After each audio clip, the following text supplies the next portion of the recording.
Hey everyone, welcome back. This is episode 15 now. We're getting through it, sort of. It's got still quite a ways to go, but I hope you guys are enjoying the series so far. I know I am, and, again, like, a lot of stuff has been, I see the comments, and I try to go over them. I just don't have a lot of... I just don't think me responding to your comments in the comments is a great idea. So you don't see a lot of that unless you guys have been there for a while and there's like something really cool. So apologies, I'm mostly just going to ignore the things that I don't want to respond to because I feel like it would just create more controversy and a hassle, whatever. But during the episodes is like when I want to talk about it and address those things because I feel like I can formulate things a little bit better and it won't be as misinterpreted, as opposed to text format. So, anyways, I don't know why I even said that. Let's jump right into the episode, because you guys don't even care.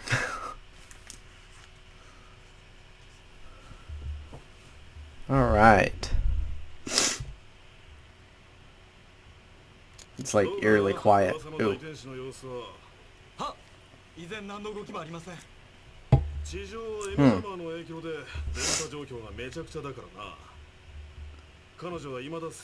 Oh, anything to do with electro stuff. Okay, that makes more sense. So that's why nuclear warheads aren't a thing. Okay, but again, still, my point still stands from last episode. You can't stop the mechanic. Like, people can still shoot a gun. There's no... but you're not going to have a red dot. Well, actually, those are off of batteries, so that wouldn't even really stop the... electrical. Well, it might stop it. I don't know. An ACOG. Well, no, an ACOG wouldn't work either. It has batteries, but it does something different. It's not actual light being emitted. It's the way that... that's kind of tough. Actually, if there's anyone in the, audience here that's a nerd on that and, like, could tell me if these type of end jammers would actually, like, make... reticles not work? Is that a thing? Now, I get it would apply to like a lot of other stuff, but I'm also curious then how do everything like move here mechanically? Because even like cars have a lot of stuff, and if we had an EMP wave, right? And that's I think the function of these end jammers. Then wouldn't it be kind of the same? I don't know. Interesting.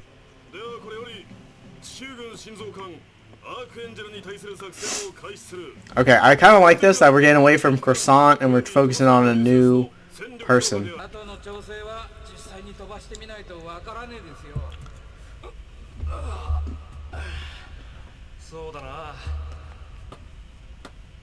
Okay, I kind of like that they're doing this echoing effect, but it's also a little annoying. Like, it's cool, and I enjoy it. But... it's almost unnecessary. Like, they're trying to make it, like, ooh, realistic. But it's like, okay, if I'm standing next to a person, I'm going to kind of echo, fade out the echo. And for the story, I don't care about the echo. It's interesting, but it's not really necessary. Like, it's distracting almost, you know what I'm saying? Like, I need to focus on their words and what they're saying more than the actual effects of what's going on here. Because it's not making it immersive, it's just making me focus on the echo. But I think they're going to do it the whole time here. Okay, at least there's a short conversation. I think they do it every time they're in that hangar, though. Which is a weird choice. Oh, are they going to be a thing?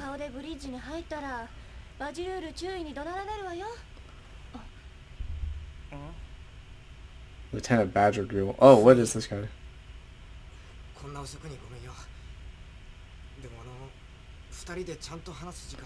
She ain't there, bud. She's sleeping with Kira.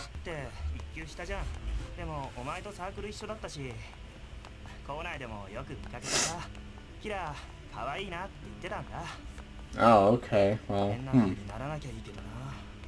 Oh, it's definitely gonna get ugly. But it's interesting to think that Flay is like a year younger. Oh, okay. What is this?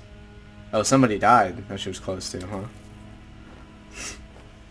What is, like, why is this necessary? It's just so weird sometimes, like, as a kid, you know, it's like, ooh, legs, you know, that's hot. And then as an adult, I'm like, you know, somewhere, somebody is making the decision to make this scene.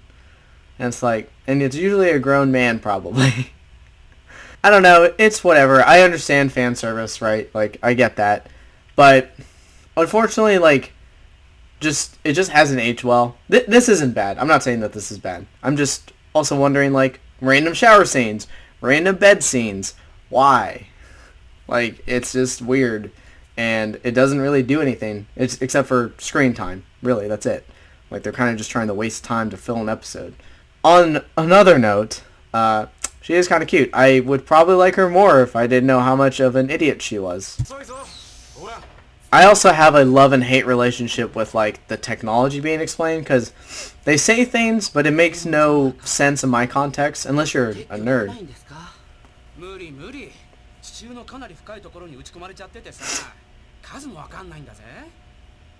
Yeah.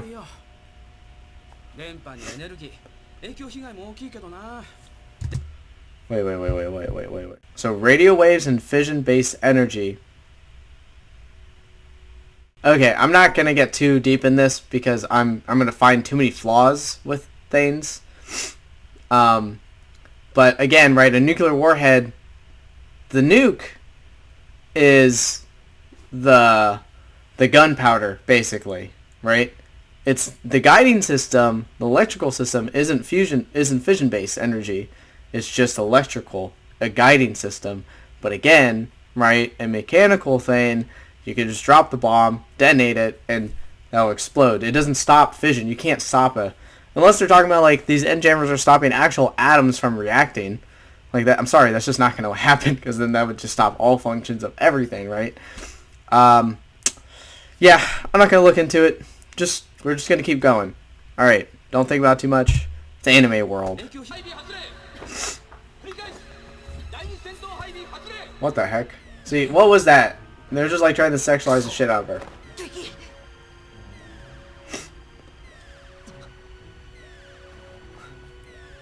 No, there she is. That's her body. Right there. Oh shit. Did they sleep together? No way. Oh shit. Oh my god, they did. What the fuck? Wow, okay. You know what? First off, congrats. Congratulations. This is how you do a proper bed scene. It has really bad instances of it, but this is like, and then has like a great instance. It's like, okay, yes, this is definitely necessary. This is plot-driven material right here. This changes character dynamics. This is like, oh shit. But also, why are boobs so much bigger in this perspective? I think that there needs to be more of this stuff in anime sometimes. Like, I hate romance anime to the point where it's like, oh, we kiss, and then that's the end of the story. I'm like, no, I want to see the actual relationship. I think more anime needs to do that. Sorry, I'm about to rant, but this is stuff I like. Like, I need more spicy things in anime. It adds so much flavor to it. I'm sorry, but it's just, it's necessary. Like, these are really big themes and dramatic moments, and it's just life. People have sex. Oh my gosh, she's crazy. Damn. I wonder if that was Kira's first, or either of them their first time. Interesting. Now, I think there was definitely a little bit of fan service in that, but again, I think that's almost like necessary fan service for like this situation, and it definitely plays more into Flay's character, and it's obviously going to affect Kira way, later, and his dynamic with Sai especially. What's going on? Okay, wait a minute. What was he using to communicate there? Alright, so I might be wrong on this, but I don't know. Because what if he's using, so it looks like it's used as a radio wave, not a satellite communication, satellite comms link. Those are two different things, and it's like, how do you,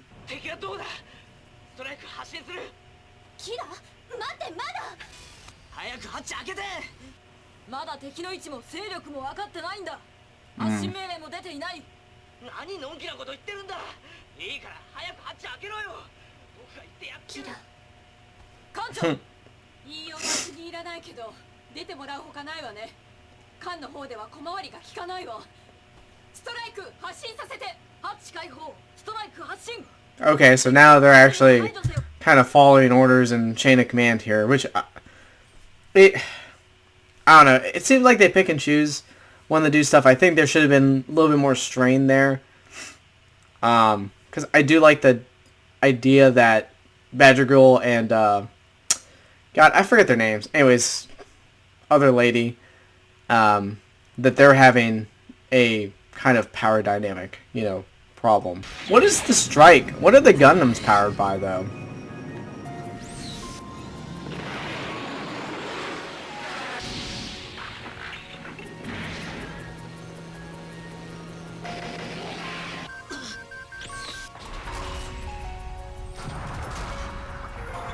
Oh dang, he's never fought on land with gravity and sand and stuff, huh?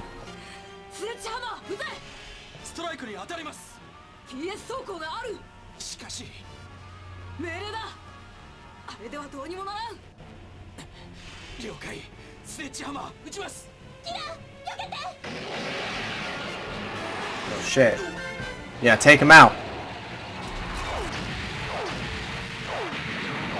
Oh dang. It hit him. Shit.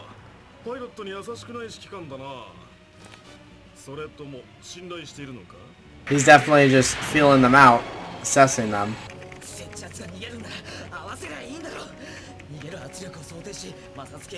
Okay, interesting. Has to go back in and adjust it. Alright.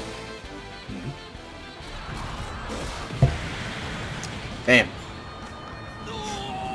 Oh! Get wrecked.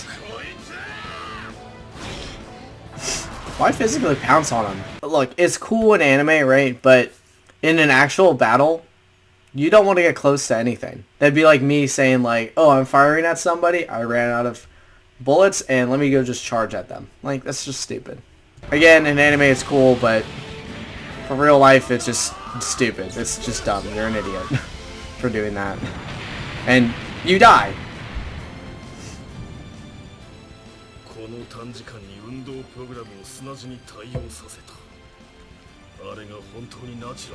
No, he's not. That was all a propaganda scheme.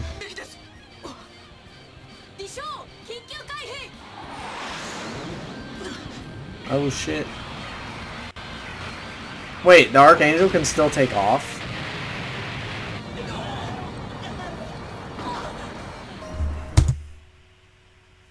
What was that? And also, why did I stop on this image? Oh my god. Okay, I was about to say, I was like, this is now becoming, like, unnecessary. This, right here. This boob mechanics. Like, the way she... Again, I hate when they do this, that it's like, they make the boobs larger for certain scenes. Oh, dang. Oh, seed mode activated. Here we go. My big question is, why does Kira have seed mode? Like, what's so unique about, like, what makes him a different coordinator from the others coordinators? Because there's obviously a big difference, because we don't see the other ones doing this. So something his parents did, perhaps, or maybe this is like another evolution of the coordinators. Just straight up punch him. It's like, get down! That killed it? That just blew it up for some reason?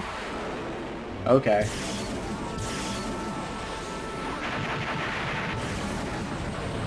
That's wild. Okay, look. I know that looks impressive on screen, or like, ooh, he did that. But actually, that's way more impressive than you think it is. So think about it like this, right? Anti-air missiles, right? If a missile's coming at you, right? You're like, okay, cool. We gotta shoot it down. But that's like... that takes a huge amount of precision and, like, just so many equations. Because it's literally like hitting a bullet with a bullet. A missile's coming down, and you shoot an anti-air missile at it. You have to get that exact.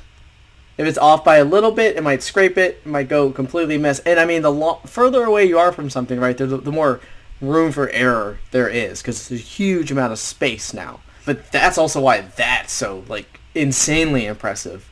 That on the fly, he's just like, oh, missiles launching, and he's just like, boom. Because you have to aim, like, ahead and predict where it's going to go.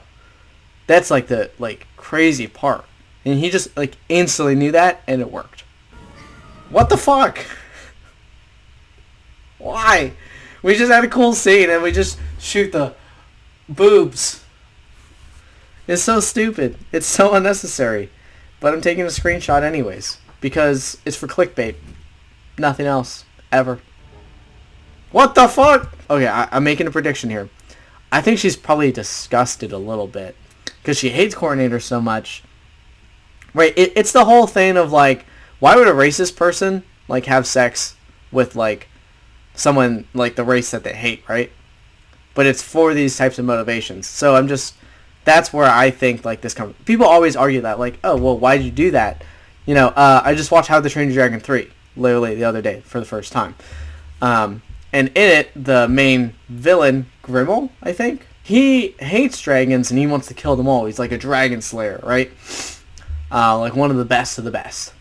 And in it, he's using dragons, though, too, like writing them and, like, using them for his own ways. And they actually bring it up in the movie. Hiccup, our protagonist, right, brings up, like, well, you know, if you hate dragons so much, why are you using them? He's like, well, actually, they're kind of only obeying me. He uses it as a tactic. And, I mean, yeah, like, why wouldn't you? If you hate something so much, you don't see it as a living being or something with a conscience. And same with people, right? If you hate a certain group of people so much, you don't see them as people, but you will use whatever means. Use them as an object, a means to an end. Even if you hate them, you would still use them. In the same aspect here, I see that Flay uses Kira to achieve her own goals because she hates all coordinators. Now, I might be going a little too drastic there, but I think that's the route she's going. I personally think she's having, like, this struggle right now. Like, that's why they cut to that sex scene, perhaps, was she's like, oh, it's going to be okay. But who is she actually saying it's going to be okay to? She's saying for the battle, or is she talking to herself that, hey, I'm going to be okay?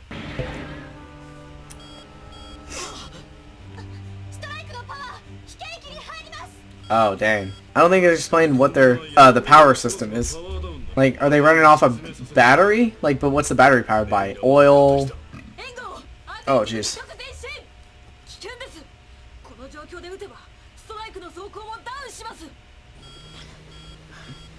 Okay.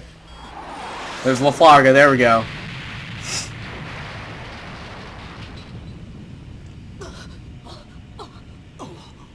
Oh. Oh, no, it's the other people. That's right, I forgot about them. Dang. Man, I got so caught up in everything, I totally forgot about this other group. Oh, what the heck?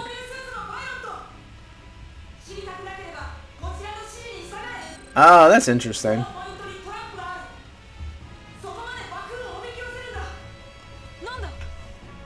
Huh. Interesting. Desert Dawn. Okay.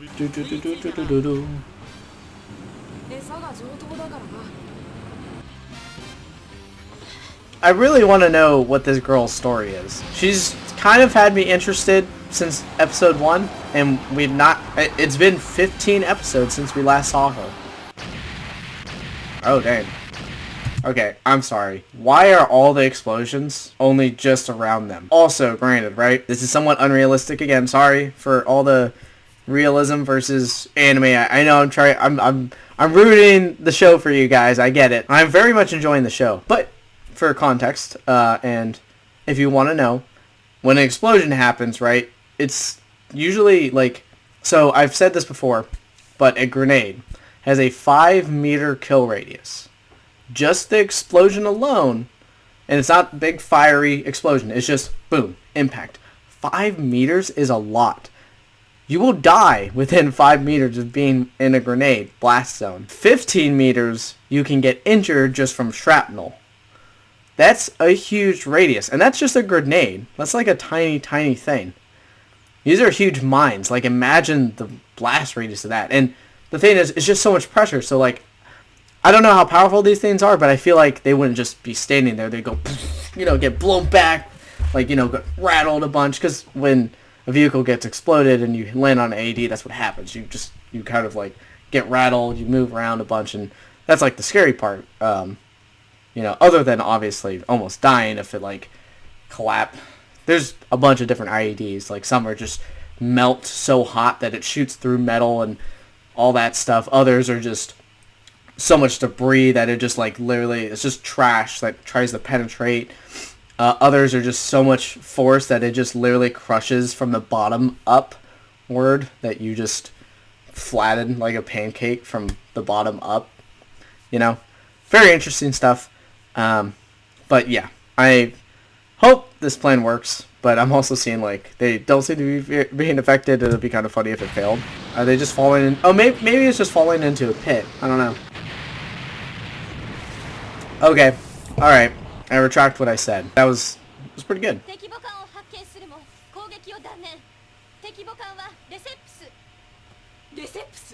Oh, they know what that is.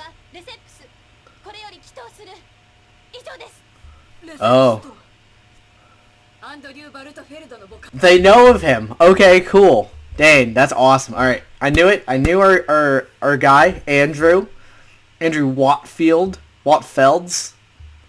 I'm just going to call him Andrew.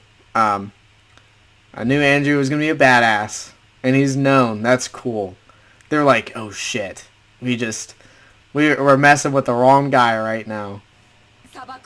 The Desert Tiger? Hell yeah, Andrew. Andrew the Desert Tiger. Sounds kind of sexual for some reason. Alright guys, well that was a enjoyable episode. I very much liked it. That was fun.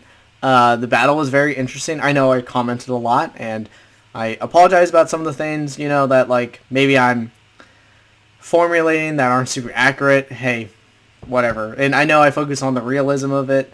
Look, I'm just saying that, like, some of it is like, it's not saying, I'm not saying that I don't enjoy it. I think it's cool. I just don't know how realistic, like Fallout, right? How realistic is Fallout? Like, we could be like, oh yeah, all the nuclear fallout, the Death Claw wouldn't, like, progress. Like, that wouldn't be a thing. I mean, I'm honestly, like, nuclear radiation will affect things, but most nuclear radiation is just going to kill everything. But, I still love Fallout. The idea of it's really cool. It's one of my favorite gaming series of all time. I'm just like, oh, it's not realistic. I get that, but I still enjoy it, and I like the concept of these things.